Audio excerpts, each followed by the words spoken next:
Hi friends, ఎలా ఉన్నారు అందరూ? నేనైతే ఇప్పుడు మా ఊరి చెరువులో చేపలు పడుతున్నాం. మా ఫ్రెండ్స్తో కలిసి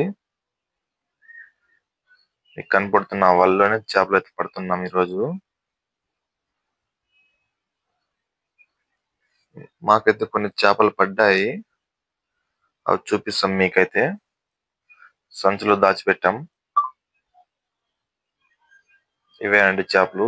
మేమైతే వీటిని మారవులు అని పిలుస్తాము. మీరేమని పిలుస్తారో కింద కామెంట్ చేయండి. మేమైతే ఈ చేపలు అయితే క్లీన్ చేసుకుంటున్నాం. ఇప్పుడైతే మా బ్రదర్ అయితే క్లీన్ చేస్తున్నాడు, చూడొచ్చు మీరు. దీన్ని అయితే ఇప్పుడు స్కిన్ అవుట్ చేస్తున్నాం. ఈ చేపలను అయితే దాని చర్మం మొత్తం తీసేస్తున్నాం.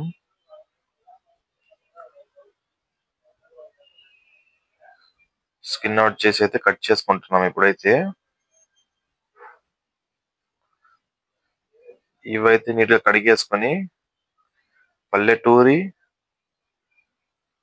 పురాణం అంటే ఒక తరం వెనకాల ఎలా చేసుకుంటా ఉంటారని చూపిస్తా. ఇప్పుడు ముందుగా అయితే ఆనియన్ వేసుకోవాలి, ఎర్రగడ్డలు వేసుకోవాలి కడిగేసిన చేపల్లోకి. నేనైతే స్టవ్ అంటించుకోని లేదు అక్కడ. తర్వాత అయితే టమాటా వేసుకోవాలి, చిన్నగా కట్ చేసుకోవాలి టమాటా అయితే. తర్వాత అయితే కల్లుప్పు వేసుకోవాలి, తగినంత అయితే ఉప్పు వేసుకోండి. ఉప్పు అయితే ఎక్కువ వేసుకోవద్దండి. తర్వాత అయితే ముందుగా కడిగి కట్ చేసుకుని పెట్టుకున్న కొత్తిమీర అయితే వేసుకుంటున్నా. చిన్నగా తరుక్కోవాలండి కొత్తిమీర అయితే. తర్వాత అయితే కారం పొడి వేసుకుంటున్నా, చిల్లీ పౌడర్. తర్వాత అయితే పసుపు వేసుకుంటున్నా, టర్మరిక్ పౌడర్. ధనియా పౌడర్ వేసుకుంటున్నా. నెక్స్ట్ అయితే తర్వాత అయితే కొద్దిగా గరం మసాలా.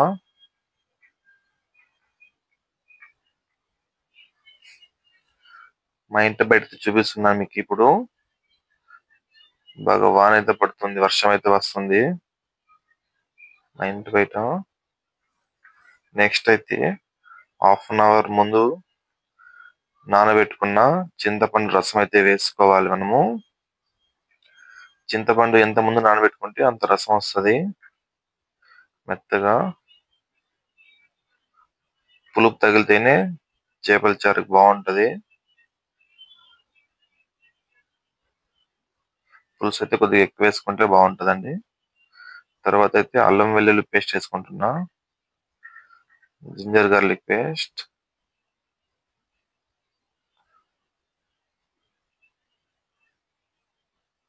చూడొచ్చు మీరైతే.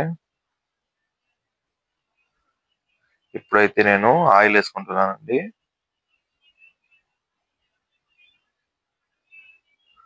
ఆయిల్ వేసుకున్నాకైతే ఈ మిశ్రమాన్ని మొత్తం బాగా ముక్కలకి పట్టే వరకు మసాలా కలుపుకోవాలండి. మీరు చూడొచ్చు, ఇంతకుముందు వేసుకున్న మసాలా అన్ని బాగా ముక్కలకైతే అంటాలి. ఇది ఎవరైనా చేసుకోవచ్చండి సింపుల్ గా. ఈ ట్రిక్ అయితే ఎప్పుడు చేయకుండా వాళ్ళు కూడా చేసుకోవచ్చు. ఇదైతే మీరు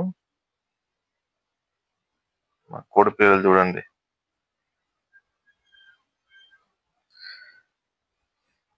కొద్దిగా వాటర్ అయితే వేసుకుంటున్నాం.